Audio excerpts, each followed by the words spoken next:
بسم الله الرحمن الرحيم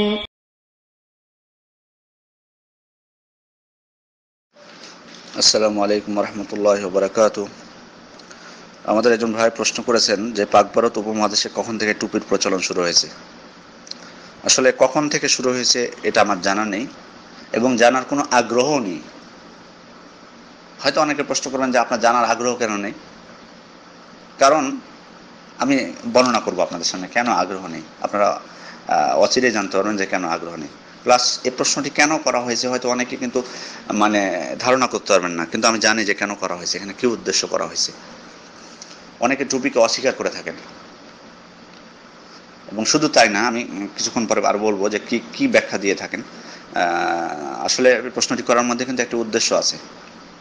হয়তো প্রশ্নকারী জানি না কি মনে করেন বা অন্য কেউ তাকে বুঝিয়েছেন কিনা, কিন্তু অবশ্যই এর মধ্যে কিন্তু একটা উদ্দেশ্য আছে যে প্রচলন কখন থেকে হলো এটা কেন জানা লাগবে। দেখুন, পোশাকের ব্যাপারে বলবো যে পোশাকের ক্ষেত্রে কিন্তু ইবাদতের যে কায়দা সেটা কিন্তু প্রয়োগ করা যাবে না, এটি কিন্তু আমাদেরকে বোঝা লাগবে। বিদ্যানগণ বলছেন যে ইবাদতের যে কায়দা সেটি কিন্তু পোশাকের ক্ষেত্রে প্রয়োগ করা যাবে না। কারণ ইবাদত হতে হলে একমাত্র পবিত্র কোরআন এবং সহিহ হাদিসে যা আছে প্রমাণিত হয়েছে, রাসূল সাল্লাল্লাহু আলাইহি ওয়াসাল্লাম যা নির্দেশ দিয়েছেন, যা করেছেন, যেটা স্বীকৃতি দিয়েছেন, সেটাই শুধুমাত্র করা যাবে, অন্য কিছু করা যাবে না। কিন্তু পোশাকের ক্ষেত্রে এটি মহান আল্লাহ তাআলা এটি এমন একটি বিষয় যে ছাড় দিয়েছেন, এটি বৈধতা দিয়েছেন যে এক্ষেত্রে কোনো বিধিনিষেধ নাই। হ্যাঁ আছে কিছু, তিনি কায়দা মানে কিছু দওয়াবিত আছে ইসলামের শরীয়তে, কিছু মূলনীতি আছে, এগুলোর উপর ভিত্তি করে এগুলোকে আমাদেরকে মানতে হবে। কিন্তু মানে ইবাদতের মতো এমন না যে পবিত্র কোরআন এবং হাদিসে থাকতে হবে যে ওই পোশাকটার কথা থাকতে হবে, নাহলে এটি পরা যাবে না, এমনটি কিন্তু না। বরং এসব ক্ষেত্রে আমি এসব সময় একটি কায়দা বলি যে ইবাদত ছাড়া অন্যান্য বিষয়ে আসল হলো যে বৈধতা। কোনটি আমি অবৈধ বলবো, যেটাতে প্রমাণ আছে স্পষ্ট হবে শরীয়তে, সেটাকে আমি অবৈধ বলবো। যেমন পুরুষের জন্য স্বর্ণ পরিধান করা, এটি আমি অবৈধ বলবো। কারণ কি? কারণ এটা রাসূলুল্লাহ সাল্লাল্লাহু আলাইহি ওয়াসাল্লাম নিষেধ করেছেন, তাই আমি অবৈধ বলবো। সুতরাং এসব ক্ষেত্রে আসল হচ্ছে বৈধতা। অতএব পোশাকের ক্ষেত্রে কখনোই বাড়াবাড়ি করবেন না, এটা হারাম। বা আপনার ওই যে পোশাক পরবেন সে পোশাকের অস্তিত্ব কোরআন এবং হাদিসে থাকতে হবে এমনটি না, বরং নিষেধ না থাকলে হলো পোশাক সম্পর্কে। এক্ষেত্রে নিষেধের দলিল খুঁজতে হবে, হারামের দলিল খুঁজতে হবে যে হারাম বলা হয়েছে কিনা। তাছাড়া বৈধ, সবগুলোই বৈধ। হ্যাঁ, কিছু আছে মূলনীতি শরীয়ত দিয়েছে, যেমন এমন পোশাক পরা যাবে না যেটাতে কাফেরদের, অমুসলিমদের সাদৃশ্য অবলম্বন হয়, যেটা তাদের সাথে খাস, যে পোশাক তাদের বৈশিষ্ট্য, তাদের সাথে খাস এমন পোশাক পরা যাবে না। যে পোশাকটা শুধুমাত্র তাদের জন্যই খাস, তাদের বৈশিষ্ট্য মানে এরকম পোশাক পরা যাবে না। কারণ রাসূল সাল্লাল্লাহু আলাইহি ওয়াসাল্লাম বলেছেন, মান তাশাব্বাহা বিকওমিন ফাহুয়া মিনহুম, যে ব্যক্তি কোনো সম্প্রদায়ের সাদৃশ্য অবলম্বন করলো সে তাদেরই অন্তর্ভুক্ত হলো। তারপরে হলো এমন পোশাক পরা যাবে না পুরুষদের জন্য যে পোশাকটা নারীদের সাদৃশ্য অবলম্বন হয়, অথবা নারীদের কোনো পোশাক পরা যাবে না এমন পোশাক যেটাতে পুরুষের সাদৃশ্য অবলম্বন হয়। কারণ রাসূলুল্লাহ সাল্লাল্লাহু আলাইহি ওয়াসাল্লাম লাআনাল মুশতাবিহাত মিনার রিজাল বিন নিসা ওয়াল মুশতাবিহিনা মিনার রিজাল বিন নিসা, অর্থাৎ নারীদের মধ্যে যারা পুরুষদের সাদৃশ্য অবলম্বন করে এবং পুরুষদের মধ্যে যারা নারীদের সাদৃশ্য অবলম্বন করে তাদেরকে লানত করেছেন। সুতরাং নারীরা পুরুষদের এবং পুরুষরা নারীদের পোশাক পরিধান করতে পারবে না। তারপরে পোশাক, যেমন পোশাকের ক্ষেত্রে হলো যে পোশাকটা হতে হবে এমন যাতে পোশাক শরীরের ভিতরের অংশ প্রকাশ না পায়, অর্থাৎ মোটা সোটা হওয়া লাগবে, একবারে পাতলা শরীরের ভিতরে দেখা যায় এমন পোশাক পরা ঠিক না। তারপরে পোশাক হতে হবে একটু প্রশস্ত, মানে আঁটো সাঁটো পোশাক, এই পোশাক পরা ঠিক না। তারপরে এমন পোশাক পরা ঠিক না যে একবারে উদ্ভট একটা পোশাক, যে পোশাকের কোনো অস্তিত্ব নাই, এমনভাবে পরা যে সবার নজর পড়বে এবং সবার হয়তো ঠাট্টা তামাশার পাত্র হওয়ার সম্ভাবনা আছে, এমন পোশাক পরা থেকে বিরত থাকতে হবে। এই সমস্ত মূলনীতি আছে, কিন্তু আপনি একটা পোশাককে যে কোনো বলবেন যে কোরআন হাদিসে এই পোশাক নাই বলে না, এটা চলবে না। বরং নিষেধ আছে কিনা এই দলিল খুঁজতে হবে।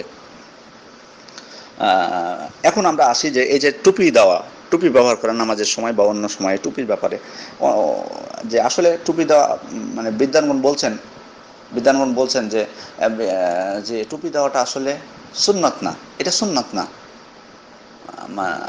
টুপি দেওয়াটা সুন্নাত না, কিন্তু শেখ মোহাম্মদ ইবনে সালেহ আল উসাইমিন বলছেন যে সুন্নাত না, তবে একটি কথা আমাদের মনে রাখা উচিত।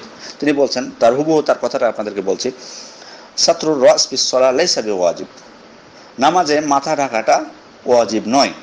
ولكن إذا كنت في بلد يعتاد أهله أن يلبسوا هذا ويكون ذلك من تمام لباسهم فإنه ينبغي أن تلبسه لقوله تعالى يا بني آدم خذوا زينتكم عند كل مسجد। অর্থাৎ তবে উনি বলছেন যে ওয়াজিব নয়, তবে যদি কোনো এমন দেশে তুমি বসবাস করো বা এমন জায়গায় যেখানে যারা এই পোশাকটিকে তাদের মানে সৌন্দর্য পোশাক বলে গণ্য করে, ধর্মীয় পোশাক বলে গণ্য করে, তাহলে সেটি পরা উচিত। কারণ মহান আল্লাহ তাআলা বলেছেন যে হে বনু আদম তোমরা নামাজের সময় সুন্দর পোশাক গ্রহণ করো। তো প্রতিটা জায়গার সুন্দর পোশাক হচ্ছে সে জায়গায় যেটাকে সুন্দর পোশাক বলে গণ্য করা হয়, ইবাদতের ক্ষেত্রে ধর্মীয় পোশাক বলে গণ্য করা হয়, সেটি এখানে উদ্দেশ্য। সুতরাং সেজন্য বলছেন যে তাহলে পরা উচিত।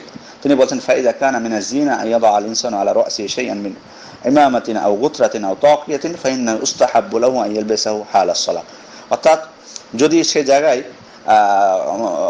মাথায় পাগড়ি দেওয়া অথবা গুতরা দেওয়া অথবা টুপি দেওয়াকে মানে সৌন্দর্যের মধ্যে গণ্য করা হয়, তাহলে একজন ব্যক্তির উচিত হচ্ছে নামাজের সময় সেটি মাথায় দেওয়া। তারপরে উনি বলছেন আম্মা ইযা কানা ফি বালাদিন লা ইয়াতাদুনা যালিকা ফালাইসা মিন জিনাতিহিম ফালিয়াবকা আলা মা হুয়া আলাইহি। কিন্তু যদি কোনো জায়গায় এমন রীতি হয় যে তারা নামাজের সময় মাথায় কিছু দেন না, বরং দেওয়াকে তারা সৌন্দর্যমণ্ডিত মনে করেন না, ধর্মীয় পোশাক মনে করেন না, তাহলে সেই জায়গায় না দেওয়াটাই উচিত। কিন্তু যে জায়গায় মনে করা হয় সেই জায়গায় দেওয়াই উচিত। এটি আমরা শাইখের কথা থেকে বুঝতে পারলাম। এখন প্রশ্ন হলো যে অনেকে প্রচার করে বেড়ান যে এই সমস্ত রুমাল, গুতরা, শিমাক, টুপি এগুলো ইহুদিদের নিকট থেকে আসছে, এগুলো মুসলমানদের মধ্যে ছিল না। এটি যারা বলে বেড়ান তাদেরকে বলবো যে দেখুন, প্রথমত বলবো যে কোথা থেকে শুরু হলো, কারা শুরু করেছিল, এই জিনিসটি কিন্তু জানা আমাদের জন্য কঠিন। কারণ মুসলমানদের মধ্যে এই প্রচলনগুলো অনেক দিন থেকে চলে আসছে।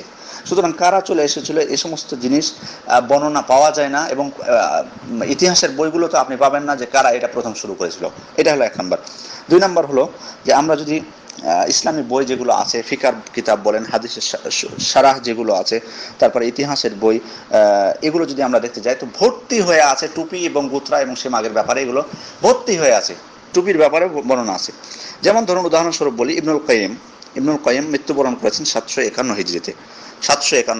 এখন প্রায় 700 বছর পার হয়ে গেছে তার মৃত্যুবরণ করা, 700 বছর পার হয়ে গেছে। তিনি বলছেন তার জাদুল মাআদের মধ্যে 2য় খণ্ডের 225 নম্বর পৃষ্ঠায়, কুল্লু মুত্তাসিলিন মুলামিস ইউরাদু লিসাত্রি রাস কাল ইমামা ওয়াল কুব্বা ওয়াত তাকিয়া ওয়াল খুদা ওয়া গায়রিহা। অর্থাৎ তিনি মানে মাসাহ করার বিবরণ দিতে যে বলছেন, আমরা আসলে এখানে বিধানটার ক্ষেত্রে আলোচনা যাব না। আমাদের মূল উদ্দেশ্য হলো যে তিনি টুপির কথাটা উল্লেখ করেছেন, এটি হলো মূল উদ্দেশ্য। তিনি মানে মাসাহ করার উদ্দেশ্য কথা বলতে যে আলোচনা করছেন যে যেটা দ্বারা মাথা ঢাকা হয়, যেমন পাগড়ি, টুপি, এই যে টুপির কথা তিনি বললেন, তাহলে বোঝা যাচ্ছে যে তখন থেকে মুসলমানদের মধ্যে প্রচলিত ছিল যে টুপি দাও। কারণ যদি টুপি না দিতেন তাহলে প্রশ্ন আসবে কেন যে টুপির উপর মাসাহ করা যাবে কি যাবে না, এই মাসালা আসবেই বা কেন। সুতরাং 700 বছর আগেও দেখুন প্রচলিত ছিল টুপির কথা। শুধু তাই না, আরো তার আগে যান, 620 হিজরিতে মৃত্যুবরণ করেছেন ইমাম ইবনে কুদামা আল মাকদিসি। 620 হিজরিতে তার মৃত্যু। আজকে থেকে কত বছর আগে হিসাব করুন, প্রায় 800 বছরের বেশি। তিনি বলছেন তার কিতাবে মুগনির মধ্যে 1ম খণ্ডের 222 নম্বর পৃষ্ঠায়, লা ইয়াজুজুল মাসওয়া আলাল কালানসুয়া ওয়াত তাকিয়া নাস আলাইহি আহমদ। অর্থাৎ টুপির উপর মাসাহ করা বৈধ নয়, এবং এটি ইমাম আহমদের মত তিনি বলছেন। তাহলে বোঝা যাচ্ছে যে টুপি সে যুগে ছিল। শুধু তাই না, হয়তো আমরা যদি খুঁজতে যাই আরো বই, ফিকার গ্রন্থগুলো বা কিছু, হয়তো প্রমাণ পাবো যে তার আগেও যারা মৃত্যুবরণ করেছেন তারা হয়তো লিখে গেছে। সুতরাং এই জিনিসটি আমরা কি করে বলতে পারি যে এটি ইহুদি থেকে এসেছে? আচ্ছা, আমরা এ কথা কেন বলি না যে এই যে হিন্দুরা, যারা শিখ, যারা মাথায় দেয় এগুলো, বা যারা ইহুদিদের মধ্যে যারা টুপি পরে, ওরা আমাদের থেকে নিয়েছে, এ কথা কেন আমরা বলি না? হতে পারে আমাদের থেকে তো তারা নিয়েছে। অতএব এক্ষেত্রে বিভ্রান্তি সৃষ্টি করার কোনো সুযোগ নেই, সৃষ্টি করার কোনো সুযোগ নেই। বরং বোঝা যাচ্ছে যে মুসলমানরা আগে থেকেই, পূর্ব যুগ থেকে এই সমস্ত টুপি বা এগুলো পরে আসছেন, পাগড়ি পরে আসছেন। এটিকে নিয়ে এই যে মানে ভ্রান্ত ধারণা সৃষ্টি করা মানুষের মধ্যে, এটি কোনো কারোর জন্য এটি শোভনীয় নয়। মহান আল্লাহ আমাদেরকে যেন এই সমস্ত ভ্রান্ত বিশ্বাস থেকে এবং ভ্রান্ত কথাবার্তা থেকে বেঁচে থাকার তৌফিক দান করেন। আমিন। আসসালামু আলাইকুম ওয়া রাহমাতুল্লাহি ওয়া বারাকাতুহু।